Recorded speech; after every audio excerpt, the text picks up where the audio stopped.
अस्सलाम वालेकुम नाजरीन। ड्रामा सीरियल दस्तक की नेक्स्ट एपिसोड में आप देखेंगे एक तरफ तो किरण और सैफ का बेटा होता है, मगर फिर उसी पल सैफ के वालिद इंतकाल कर जाते हैं। अभी तो नया नया सोग है, सैफ को अपने वालिद के जाने का बहुत दुख होता है। किरण के पास आया तो वो उसे दिलासा देती है। यूँ वक्त गुजरने के साथ इस नई आने वाली खुशी के साथ सभी बहुत खुश होते हैं, मगर सैफ अब खुश नहीं होने वाला, क्योंकि उसकी जिंदगी में फरियाल तो वापस लौटने वाली है और अब तो वैसे भी बाप नहीं रहा। उसे दौलत को खो देने का वो खौफ नहीं रहा और अब तो असल में वो अपनी मान मानी ही करेगा। सैफ के पास फरियाल की कॉल आई तो उसे चिकनी चुपड़ी बातों में लपेट लेती है।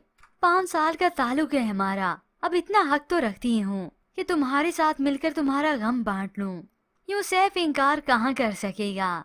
वो तो अपनी बीवी और बच्चे के साथ बहुत खुश रहने लगा था। फरियाल के जाने के बाद सब कुछ एडजस्ट हो चुका था। वो तो किरण को दिल से तोहफा भी देता है। ये देखकर तो किरण की आंखें नम हो गईं। मगर जैसे ही फरियाल इस सैफ की जिंदगी में वापस लौटती है, सब कुछ फिर से तहस नहस होकर रह गया। और ये कसूर फरियाल का नहीं बल्कि सैफ का अपना ही है, जिसने लालच में आकर दौलत ये घर बार न छोड़ा। और अब जब बाप गुजर गया तो इसे किसी की परवाह नहीं होने वाली। वो फरियाल से मुलाकात करता है एक रेस्टोरेंट में, तो फरियाल अपनी बातों में लपेट लेती है।